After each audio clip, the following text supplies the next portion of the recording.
విద్యార్థులారా, మీరంతా ఎలా ఉన్నారు? విద్యార్థులు, మన నగరంలో వివిధ రకాల భవనాలు చూస్తాం. విభిన్న నిర్మాణ డిజైన్లతో ఒక భవనం ప్రారంభించడానికి మొదటి అడుగు ఏమిటి? ఇటుకలు సరి అయినదా?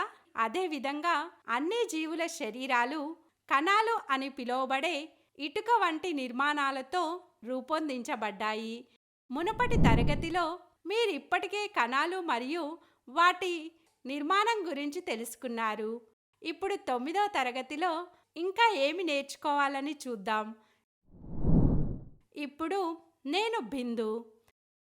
ఈ భాగం 1వ వీడియోలో రాబర్ట్ హుక్ గురించి కణాల భాగాలపై జ్ఞానం, కణాల భాగాలు, జీవి, వివిధ రకాలు మరియు ఒక జీవిని నిర్మించడంలో కణాలు ఎలా ప్రధాన పాత్ర పోషించాయి మీకు చాలా మంచి జ్ఞానాన్ని అందించడానికి సిద్ధంగా ఉన్నాను. అభ్యాస లక్ష్యం: ఈ వీడియో చూసిన తరువాత మీరు సెల్లో ఉన్న వివిధ అవయవాలను గుర్తించవచ్చు మరియు పేరు పెట్టవచ్చు. ఆకారాలు, రకాలు మరియు మీరు ప్రోకారియోట్స్ మరియు యుకారియోట్స్లు ఏకకణం మరియు బహుళ సెల్యులార్ జీవులను సులభంగా వేరు చేయవచ్చు. చాలా ఆసక్తికరమైంది కదా? కీలక పదాలతో ప్రారంభిద్దాం. ప్రొకారియోట్ సెల్,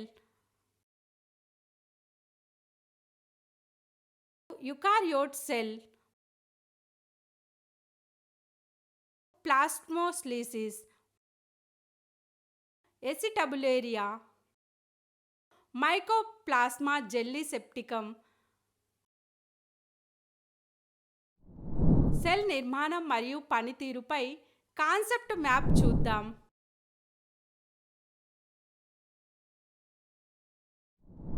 1665 సంవత్సరంలో రాబర్ట్ హుక్ కణాలపై జ్ఞానాన్ని పొందడానికి మనకు సహాయం చేశారు. ఒకరోజు అతను చెట్టు బెరడు నుంచి వచ్చే సన్నని కార్కు ముక్కను గమనించాడు. అతను అనేక చిన్న కంపార్ట్మెంట్లతో కూడిన తేనెగూడు నిర్మాణాన్ని పోలి ఉన్న కార్కుని గమనించాడు. అంటే లాటిన్లో సెల్. అతను స్వీయ రూపకల్పన మైక్రోస్కోప్ కింద దానిని గమనించాడు. అతను సూక్ష్మదర్శిని క్రింద చిత్రంలో ఉన్నట్లుగా కణాలను గమనించాడు. చివరగా మీరు చెట్టులో చూసినట్లుగా ప్రతి జీవి మిలియన్ల కాలం కణాలతో రూపొందించబడిందని అతను అర్థం చేసుకున్నాడు. ఒక జీవి అంటే ఏమిటి? జీవి అనేది ఈ ప్రపంచంలో జీవం యొక్క ప్రత్యేక యూనిట్. జీవులకు అంతర్గతంగాను బాహ్యంగాను వేర్వేరు భాగాలు ఉంటాయి. ప్రతి భాగం ఒకదానితో ఒకటి సమన్వయం చేసుకుంటుంది మరియు విభిన్న విధులను నిర్వహిస్తుంది, విభిన్న జీవిత కార్యకలాపాలను ప్రదర్శిస్తుంది. ఏదైనా జీవి, ఉదాహరణకు మన మానవ శరీరం అనేక కణాలతో రూపొందించబడింది.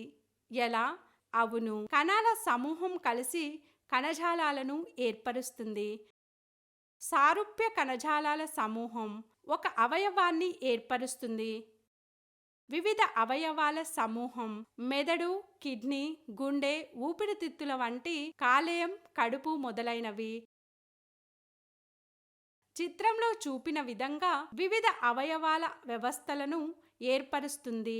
నాడీ వ్యవస్థ వలె విసర్జన వ్యవస్థ, ప్రసరణ వ్యవస్థ, శ్వాసకోశ వ్యవస్థ, జీర్ణ వ్యవస్థపై మొదలైనవి. చివరగా అన్ని విభిన్న అవయవ వ్యవస్థలు కలిసి ఒక జీవిని ఏర్పరుస్తుంది. ఏకకణ జీవులలో ఒకే కణంలో అన్ని అవయవాలు ఉంటాయి మరియు ప్రతి అవయవము వివిధ విధులను నిర్వహిస్తుంది. కానీ జీవకణాన్ని నిర్మాణాత్మక మరియు క్రియాత్మక యూనిట్ అని ఎందుకు పిలుస్తారు?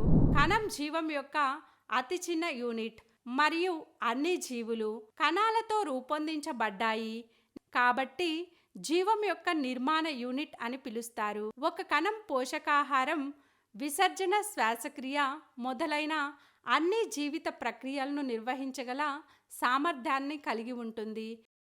కాబట్టి జీవం యొక్క క్రియాత్మక యూనిట్ అని పిలుస్తారు. ప్రాథమికంగా కణాలు రెండు రకాలు. ఒకటి ఏకకణ, ఒకే కణం ఉన్న జీవులు.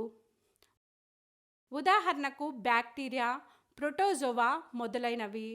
రెండు బహుళ సెల్యులార్, అనేక కణాలతో కూడిన జీవులు. ఉదాహరణకు శిలీంధ్రాలు, మానవులు మొదలైనవి. అన్ని కణాలు ఒకేలా కనిపిస్తాయని మీరు అనుకుంటున్నారా? మరియు వారు ఇలాంటి విధులను నిర్వహిస్తారా? సంఖ్య, వాటి ఆకారం, పరిమాణం మరియు పనితీరు ఆధారంగా వివిధ రకాల కణాలను చూద్దాం. ప్రతి కణం ఆకారం, పరిమాణం మరియు పనితీరు వంటి నిర్మాణాల్లో భిన్నంగా ఉంటుంది. ఆ చిత్రాన్ని చూడండి. తెల్ల రక్త కణాల రక్షణలో సహాయపడతాయి. ఎర్ర రక్త కణాలు రక్తనాళాల్లో ఆక్సిజన్, పోషకాలు మొదలైన వివిధ వస్తువులను తీసుకువెళ్తాయి. ప్లేట్లెట్స్ గడ్డకట్టడంలో సహాయపడతాయి. గుడ్డు కణాలు మరియు స్పెర్మ్ కణాలు ఉత్పత్తిలో ప్రధాన పాత్ర పోషిస్తాయి.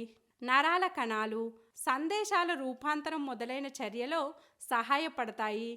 కాబట్టి ఈ ఫంక్షన్ ఎలా నిర్వహించబడుతుంది? సరళమైనది. మన సమాజంలో శ్రమ విభజన కనిపించినట్లుగా ఒకే సెల్ లోపల కూడా పని విభజన కనిపిస్తుంది. సెల్ లోపల నిర్దిష్ట భాగాలను కణ అవయవాలు అంటారు. ఈ అవయవాల వల్ల కణం జీవించగలదు మరియు దాని అన్ని విధులను నిర్వహించగలదు. అన్ని కణాలు వాటి పనితీరు ఎలా ఉన్నా ఒకే అవయవాలను కలిగి ఉన్నాయని చెప్పడం ఆసక్తికరంగా ఉంది. ప్రొకార్యోట్లు యుకార్యోట్ల నుండి భిన్నంగా ఉన్నాయని మీరు గమనించాలి. సాధారణంగా ప్రొకార్యోట్లు ఆదిమ జీవులు. ఉదాహరణకు బ్యాక్టీరియా మరియు సైనోబ్యాక్టీరియా.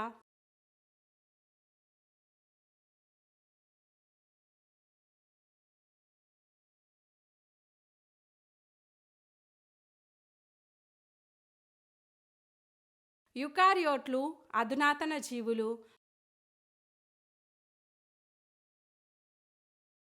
ఉదాహరణకు అన్ని జీవులు.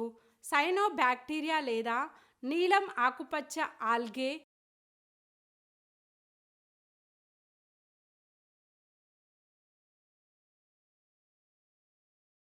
అవి సాధారణంగా 1 నుంచి 10 మైక్రోమీటర్లు చిన్నవిగా ఉంటాయి. అయితే యుకార్యోట్లు సాధారణంగా 5 నుంచి 100 మైక్రోమీటర్లు ఉంటాయి. అణుప్రాంతం చుట్టూ అణుపొర లేదు మరియు న్యూక్లియోయిడ్స్ అంటారు. అయితే అణుప్రాంతం చాలా బాగా నిర్వహించబడింది మరియు చుట్టూ న్యూక్లియర్ మెంబ్రేన్ ఉంటుంది.